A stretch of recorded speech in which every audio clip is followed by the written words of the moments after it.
Today is September 5th, 2008. We're sitting in Chicago with Parris Brewer. How are you doing, Parris? Fine. How about yourself? I'm doing very good. Let's start. We'll do the real easy questions and we'll get you warmed up. So what's your age and date of birth? My age is 49. My date of birth is December the 26th, 1958. Okay, and where were you born? Chicago, Illinois, Cook County Hospital. Okay, and did you grow up in this neighborhood here, or where did you No, I grew up on the west side of Chicago in West Garfield. Okay. Did you have a lot of family around? Yes, I had a lot of family around. Can you kind of explain, did you live with your mom? Mother, fathers, brothers, grandmother, grandfather, cousins, uncles, and... Wow. What kind of a child were you? Typical child. Well, my mother worked for Wrigley Gun Company, Wrigley Juniors, and my father worked for International Harvester, making bulldozers and tractor, and so they worked all the time. So basically, my grandmother stayed home and raised me and my brothers. Can you tell me what you remember about your grandmother? I can remember a whole lot of things about my grandmother, such as when I was a child. Every spring, she had us doing gardening work and painting around the building, because she owned the building that we lived in, the family building. So we had to do gardening every spring. Well, most kids had spring breaks playing games and softball and stuff, and baseball and basketball, where I had to stay at home and get up early in the morning and do gardening work. Oh my gosh, what did she have in her garden? Rudabakers, raspberries, some cabbage, and some strawberries. And flowers. Telling you anything about, you had a garden this way or a garden that way? Yes, I remember she having us digging up the yard, planting them like about a couple inches apart from one another. And we just did that every year. Wow. So that was my spring break, was doing that and painting the building. Oh, really? Yeah. Yes. So it sounds like she had a lot of work for you to do. Yes, she did, from sun up to sundown. Oh my gosh. Yeah. I was a city boy that growed up like a farmer. In a city. In the city. That's yes, great. Indeed. That's great. Yeah. So, now did she make you and your brothers and sisters and your cousins do all this, or was it just you? Yes. Well, she had all of us doing it. So she had a lot of help around the house then. Yes. Great. Now, you've participated in the programs at Growing Home here?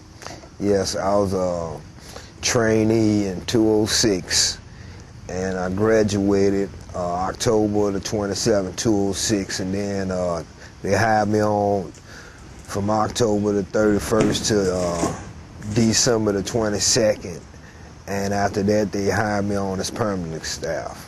Oh, wow. Well, congratulations on that. Yes. You really worked your way up. Yes, I became I'm the market coordinator today. I started off the market assistant and the vehicle maintenance. Now today I'm the market coordinator. Huh. Can you tell me how you came to Growing Home? What was the process? How did you get here? I was in this job training program at Haymarket, had family enrichment class, and most of the people that finished there went to Great Lake Navy Base, or UPS, and I wasn't eligible for it because I was an ex-offender. So by me being an ex-offender, I felt like I wasn't going to be hired nowhere. So Miss Blackman, she came to me and told me about this program here, Growing Home, that I want to do this or that I want to work in the screw factory. I said, well, I'm tired of working in factories, so let me try this here. So I came on out, me and two more peoples from family enrichment, and they got hired on right away. I thought when they said, well, I need to speak to the director, and they didn't have to speak to him, that I said, well, here I go again, being turned down one more time. But I went down to his office. At the time, the office was on 13th and Wabash, so he allowed me to talk to him personally, and then he welcomed me aboard. Interesting. It sounds like, you ran into a lot of walls. Yes. Can you explain to me kind of the feelings of what you go through when... Rejection is something that is really not a good feeling. It's like within yourself that you want better things in life, and by me was a career criminal. I was tired of that way of living, and I didn't want that anymore because I was constantly being turned down. But through the grace of God, I kept praying on it to help me walk this here new way of life, because it's a battle and a struggle every day of being an ex-offender, being black. All the odds was against me. Elderly person in my late 40s. People don't like to hire nobody in their 40s because they figure, hey, well, they have a lot of health issues and everything that they have to worry about. So I'm knowing I'm faced with all of these here dilemmas in my life. So I just said I was gonna make it regardless what anybody said, because they said, they put the stigma on you, you ex-offender, you're not trustworthy or not workable. And I said, well, I'm gonna prove them wrong, because everybody don't wanna, we made some mistakes in life, and because we made some mistakes in life and paid our dues, that we should be pardoned for it. But that's not necessarily true about really being taught, so a lot of times company was saying, well, they'll get back with me, or we're not hiring people with felonies and everything. So I'm like, well, how is you paying your debt and it's clear when it's not? So therefore, apologize for that. So therefore, it really wasn't that way. But through the grace of God, I kept praying, and I knew he had my back. I just had to keep putting in the footwork. So I just kept putting in my footwork, and as a result of it, I became employable. Now you said, and I just want to go back to kind of the beginnings. You said you were an ex-offender. Yes. And that for a while you were a criminal. Was that because of your neighborhood, because of where you were growing up, or was it? Yes, following the wrong crowd, figuring that, this is what's cool, getting a quick dollar. But getting that quick, fast dollars, you didn't need no education to get no money. So, like they say, the money is the root of all evil. You can have $10 million today, but if you don't know what to do with that money, though, then, you won't have it tomorrow. So I understood that it wasn't just the money, it was the problem within myself lied in me. So I knew I had to change my way of thinking. So in order for anything else to change. So due to the fact of that, I learned to recognize that being slick was the person that was able to go in their wallet and pull out a credit card and say, well, I want to sign up for this house or this car. That was slick. It wasn't slick just having no fast money, or being in prison. That was really the square. So we put a stigma on on life itself in the wrong perspective, and I put it in the proper perspective, and putting it in the proper perspective helped me to overcome a lot of things. I mean, don't get me wrong now, right? Today I still go through some tests and problems, but I understand I don't have to do nothing wrong to get through it, though. Yeah. You know, because I will get through it one way or the other. Yeah. So, you know, you've brought us to the part where you're coming to growing home. What were you thinking? You know, I'm going to come out here and be a farmer. What were the thoughts going through your head? Well, I felt it was just a job from day one, and I just wanted a job. And I knew whatever type of work it was, I was going to accept it. And then, but when I went out to the farm in Marseilles, Illinois, which we have a 10-acre farm out there, and I get off the van, I said, nope, this ain't gonna get it, you know. But then I guess, you know, God went to talking to me and tell me, said, look, you know, I haven't brought y'all this way for you to bag up now. So I said, well, I'm gonna give it a try. So end up giving it a try, and I end up liking it. What was it when you got off the bus that, you know, kind of made you say no? Looking at a big old open field, you know, it go back to my messed up thinking. You know what I'm saying? It's like picking cotton. You know, and I'm like, hey, it's 100 and something degrees out here, and which Marseilles is 75 miles southwest of here. So the temperature, if it's 100 degrees here, it's 110, 115 degrees there. And out there in all that open field, it was like, I'm not gonna be able to do this here, you know. But I seen, you know, I had got a good understanding out there. You know, I was able to get some solitude time, and able to talk to God, talk to me out there, you know. So he tell me this is where I needed to be. So it helped clear my mind of a lot of things, you know, and I had some solitude there, and plus got familiar, got connected with the earth, with the land, you know what I'm saying? So it helped me really get connected, you know, and helped me stay grounded and rooted. So, you know, you had that reservation in that first moment. What were some of the first things that they started teaching?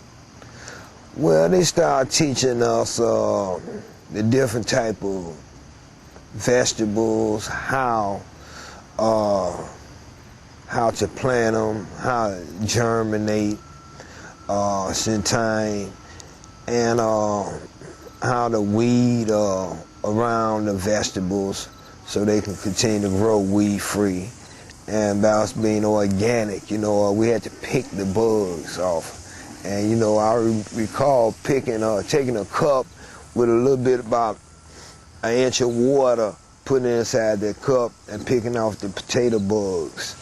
And I'm like, you know, I just wasn't familiar with all the different type of bugs and everything, but I said, you know, I've been in prison for a few years and ran into all kind of bugs, and even human bugs, you know what I'm saying? So I'm like, well, I can deal with these little small bugs here, you know. So I gave it opportunity, I ended up liking it. Good.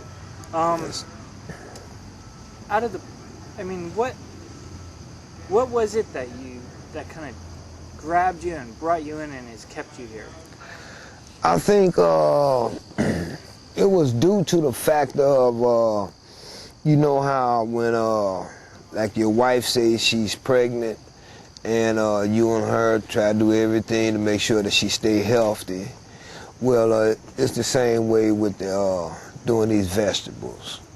You know, it was something that I did, and I was able to see the fruit of it. You know, my labor is really being rewarded by watching it blossom. You know, and then not only that, but then we start harvesting, you know what I'm saying? So when you harvest it, you know, you want to do it, give it some tender love and care, just like you do an infant child, you know? And watching it being so able to explain to peoples how healthy this is and how you know that you put your all into it. What were some of the skills that they started teaching you in the beginning? Agriculture, horticulture, landscaping. Yes. Um, And job training, job readiness as well. yeah.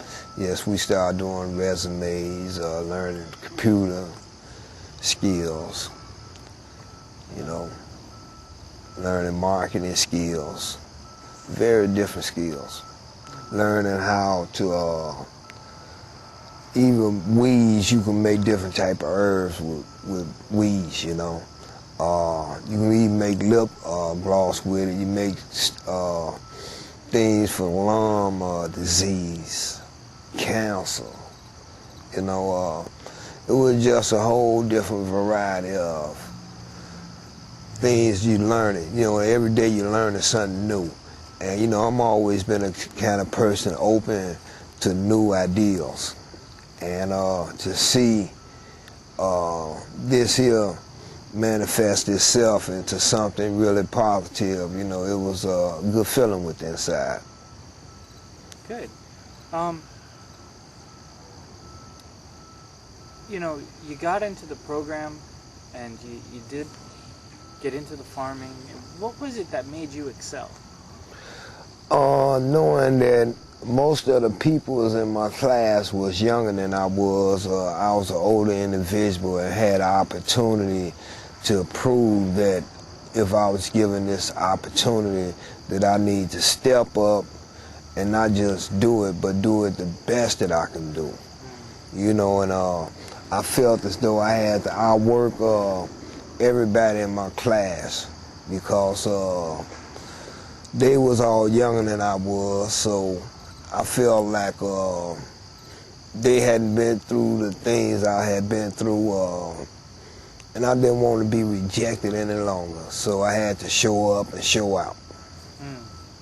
So, being older than everybody in your class, did you kind of feel almost a parental role a little bit for some of the younger guys? Or Yes, you know, we became as a family. We was calling each other up every morning, waking each other up, making sure that we showed up for work on time. If one didn't have no money, we helped out with the money situation. If you had a problem with family or relationships, you know, we just helped each other out in every which way we could. You know, we was like we was a family, that we was gonna all make it, and we wasn't gonna let nobody backslide. We was there for each other. You know, I mean, as a true team player. You know, so it felt good knowing that when the younger people was looking for me to guide them in the right direction and come to me for advice, that I was able to give it to them. You know, to get into the growing of fruits and vegetables, what sorts of fruits and vegetables have you grown? Arugula, spinach, sage, all type of fruits, vegetables. The fruits, we grew watermelons, raspberries, strawberries. Those was the fruits. Vegetables, kale, different type of kales, a dino kale, winter boar kale, red Russia kale, red boar kale, Swiss chard, spinach, mustard green turnip, zucchini, whole wide varieties. Well, that's vegetables. a lot of that's a lot of stuff. It's plenty more of them that I hadn't named too. Really? Yes, cucumbers, tomatoes, onions, bell peppers, garlic, you know, everything, some everything. Wow. Yes. What are your favorite ones? Well, I think my favorite is mustard green and turnips. Why? I like that better than tomatoes and onions and garlic, cucumbers. I just, really all of it is my favorites, you know what I'm saying? But that's the favorite ones I like eating. Oh, you like to eat them? Yeah. How do you eat them? What's the way you prepare them? Well, the greens, you know, I can prepare them Like, you don't have to just boil them for about 5 minutes and then they're ready. Yeah, throw some seasoning in it, some thyme in it, a few different other recipes that I just don't want to share. Oh. You know, because it's gonna, you know, I will share it in the future. You know. Right now, but top secret. right now, yeah, I want to keep it a secret. They're the secret ingredients. But it's a wide variety of ways of doing it, though. Great. You know, great. yeah, and really enjoy it too. Good. So, Yes. Out of the fruits and vegetables that you get out of these farms, you know, how is it compared to other foods that you're getting in? Well, the conventional food, you know, it have just an ordinary taste, and organic food have a really rich, healthier taste. You can taste the difference between a conventional tomato from an organic tomato.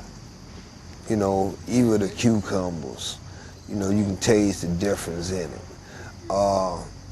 It's a more richer taste, and it's healthier for you. So if you're eating healthy, you're gonna think healthier and you're gonna act healthier. Mm-hmm. Yes, and you don't get sick as much. So what do you have to do? You know, you're growing an organic garden. What are some of the, you know, the things that you need to do to make sure that it stays organic? We make sure that we don't spray with anything. We just do everything natural. Mm-hmm. Yes. Now, in order to keep it prepared, you have to constantly go out and make sure that the bugs don't eat it all up. You know, because see, the bugs are eating it up because there's no chemicals on it. It's chemical free. So we have to pray that different bugs just don't eat it up. So what do you do to, I mean, you mentioned that you had to pick the potato bugs off earlier. Yes. Are there any other practices that you do to keep the bugs away? No, not basically. Mainly it's, like you say, just picking the bugs away, you know. So,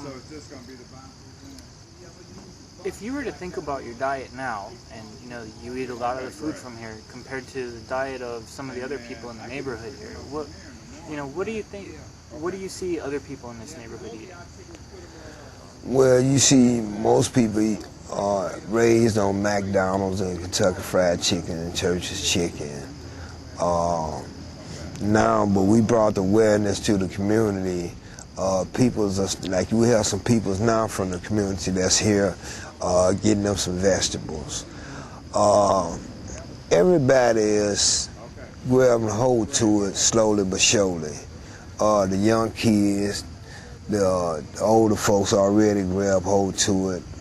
The middle-aged people is the ones that we need to reach out to, because the kids is able to bring them in tune, because they like, mommy, daddy, we tried this and we tried that, and it's so much better. So they help lure them in, and then it's making them know that they can eat sustainable at a reasonable cost, and eating the best that they can eat. See, it's not just a meal, it's the best meal. You know, see, and why should you eat some old food that came from thousands of miles away when you can eat some fresh food that's right here, right up under your backyard, in your own backyard? Yeah. And it's much healthier. Yeah. So, do you still go to McDonald's once in a while?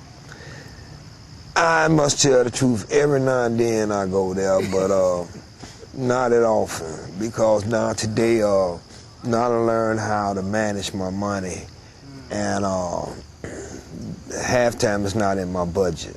I see. Yeah, so I try to stay away from that, because I have to just do, you know, you have to live it as well. See, you just can't say that I'm doing this here as a job, I'm doing this here as a way of living. So if I'm doing this as a way of living, there's no room because I'm working 12 to 14 hours a day from sun up to sundown, and even sometime after sundown, still working. Because it's not just a thing that you have to do for 8 hours. You know, you have to put in 12, 14, 16 hours a day in this here to get any type of reward out of it. Now, you know? You've been in the program for a little while. And, Yes, this is my you've been third working season. Here for a little while. Yes.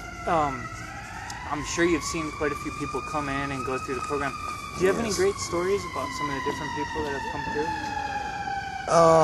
Actually, yes, one of the interns, excuse me, one of the interns came through here, and no, not one of them, but two of them. They just came through and told me that they was working now today at another an ice cream factory, and the ice cream factory had been closed down for 5 weeks. But I reminded them that they got that job through the program here at Growing Home. So this still your home, and you can still come back, you know, and like they say, they still been eating organic food from Growing Home. So they able to come back and help them get by. It don't help them on every which way that is needed, but it helps them to get by through the day where they can still manage to eat good. You know, no, we're not gonna help you put $1 in your pocket. You know what I'm saying? But we are gonna help you to get to where you can put $1 in your pocket. And if you're getting $1, then you need to know to put 50 cents away, you know, for another day. Yeah. What about, what are some of the reactions of people when they first, you know, get here and they see that they have to put their hands in the soil? Well, at first, they say that I don't think I'm gonna be able to do this here. And then as they start to plant stuff, and then they come back in a week later and see that what they planted is sprouting. And the girl, one of the girls, she called me and said, "Parris, look at this here. You know, I grew this here." You know what I'm saying? I think it was one of the chard. You know, she said, "I planted this chard." You know what I'm saying? It looking so nice. So that feeling of knowing that you have did something positive in your life, it just makes you feel better. You know what I'm saying? Something special within yourself, you know, that you done. So it helps to understand that, you know, you're changing for the better. Now, you're really a leader in this organization now. What sorts of responsibilities do you have? Well, I'm the market coordinator. I set up for all the markets, for all the sales, you know, because we sell to restaurants as well. So it's a wide variety of things within that there that you have to do. You have to set up for the market. That means pre-prepare, make sure that everything is in order, and make sure all the produce is there, and getting the best produce that we can that we have available to the peoples. Yeah, so it's a whole lot of different, you know, what would be the correct word, different perspective in this here that we had to stay aware of. Either, like we just finished, came in Wednesday on my off day and harvest the honey, you know, and because we have a market, Green City Market tomorrow. We having our Harvest Fest tomorrow, plus doing another event with Congressman Bobby Rush, and so we have the program split up in 3 different places that we have to be at tomorrow, and have to make sure that everything is set up for all 3 events. Wow. Yes. That's a lot of work. So what are you doing to do that? Well, I'm preparing, making sure that all the signs is there, all the foods is there, be at each one of the locations, and making sure that everything is prepared just right. Great. What are some of the challenges that you see for growing home? Well, opening up new sites, getting it approved by the city, which the city been helping us out as well. You know, we need more grants so we can have the program running longer. We'll make sure that our jobs is secure as well, because just selling produce ain't even part of the money that it takes to run this here operation. So it's a wide variety of things that need to be looked upon. But that's where the executive director and the office peoples come in and, you know, let them worry about that part of it. You know, and I worry about the selling part. Well, that's pretty good. Yes. Now, are you involved in the farmers market end of it? Yes, I'm the key guy. You're the key guy. So I'm the key guy. What's the process? I mean, what are you going through when, let's say, we have a farmers market tomorrow? What are you going through the day before to get everything set up?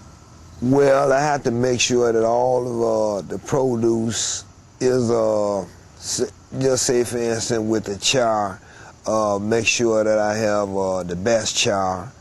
I tell them how many bunches of char, how many bunches of spinach, how many bunches of salad mix, how many cucumbers, tomatoes, you know, all of the produce. And how are you determining those numbers? Well, I determine them due to what I usually sell. So from the past farmers market? Yes. Yes, I have a general idea of how much I'll sell, and hoping that I'll sell it all. You know, sometimes we sell out, sometimes we don't. But when we don't sell it, what we don't sell, we usually donate it. Oh, really? Yes, we donate it or even sell it to WIC. Really? Well, you might well say we still donate it to WIC, because we give it to them at a very low price.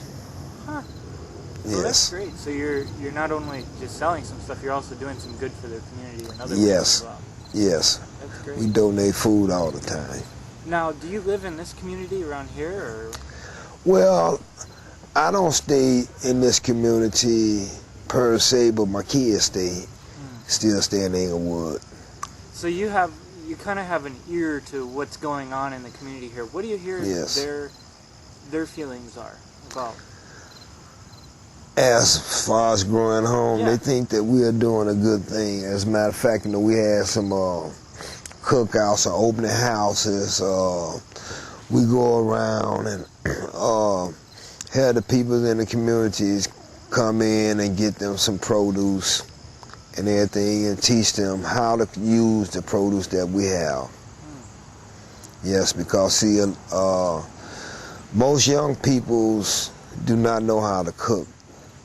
So it's like they want it, but why would they get it if they don't know how to use it? So that's where we come in at, teach them how to cook it and prepare the meals and everything.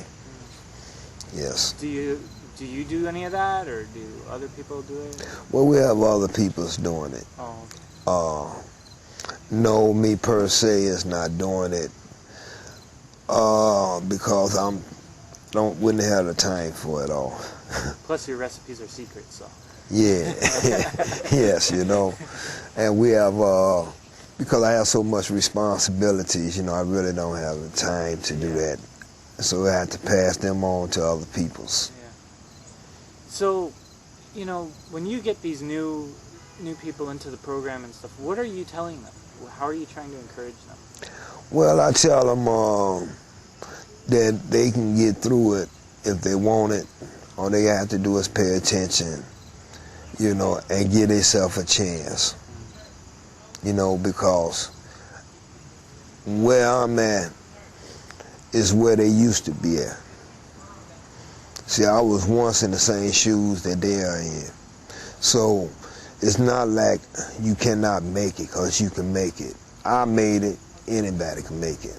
You know how they say Einstein to miss it and Bozo will get it? I was that Bozo. I got it. So if I can get it, you can get it. Yeah. I'm a living testimony. Yes. Well, that's great. For this community here, what do you see in the future? I see some great things happening. We are going to get a building here. The community open up to us with open arms. I see this community really growing because the people is just hungry for knowledge of growing sustainable food. So I can see it all just coming together, because you ain't got to go no 3 or 4 miles to the nearest store for some fresh food. And when, because the average store you go to, the food is still being shipped from hundreds of thousands of miles away. So you ain't got to go nowhere to get fresh vegetables now. What's the grocery store like around here? The grocery stores are so bad. There's no grocery stores around here. It ain't like, because you got to have some in order for them to be like anything, and there isn't any grocery stores in here, Inglewood area. The closest grocery store, is Aldi's over on Western, 60th or 61st and Western, and the Jewels over there on 61st and Western. Wow. How you gonna, expect for a senior citizen to get to Jewels, to walk to Jewels that far? You expect a young kid, 11 to 12-year-old, to ride a bike over that far to get a bag of groceries. It's insane. It's like this was a lost and forgotten community. But we showed them that you don't have to worry, because we're here to help show you that you can make it with the best. See, you don't have to settle for second best, you can get the best. Because not only do we have the produce available for the community, but we help teach them how to grow it in their own backyard as well. Now, have people in the community started their own personal little gardens? Yes, they have. Yes. Indeed. We have neighbors all around us with the gardens in their backyard now. Really? Yes. Wow. Now, do people from Growing Home go out and help them kind of get that sort of stuff started, or give people Yes, we advice? does. Yes, we does. All the time. Really? Yes. That's great.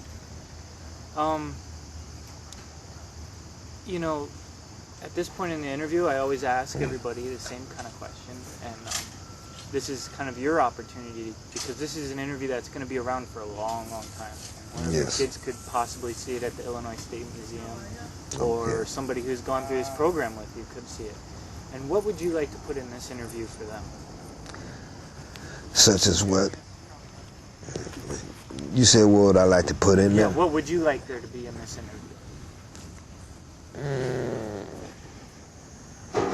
I don't have for them. Yes, a message or anything. Oh, well, the message is that giving yourself a chance for fresh vegetables would really help your grandkids. See, because it's taking us all the way back to our roots again. We knowing that they have so much different food contaminated, where there's if you're growing your own food, you wouldn't have to worry about none of that. We're here not just to sell the stuff, but to teach you, you know, how to get back into eating sustainable foods. So you don't have to worry about that's $100 a week in vegetables that you may be eating, where you don't have to spend that. You can use that $100 towards your kids' education. You'll put that away for the kids' education because you're now growing in your own home. You know, so if you're growing in your own home, that means that's money that you don't have to spend. That's money that you could be putting away for that rainy day. If it's to pay a mortgage, if it's to pay for your kids' education, but it's a way for you to help get through whatever you have to go through. Well, great. Thank you very much for sitting down with us. Maybe we could ask you to give us a little tour. Sure, no problem.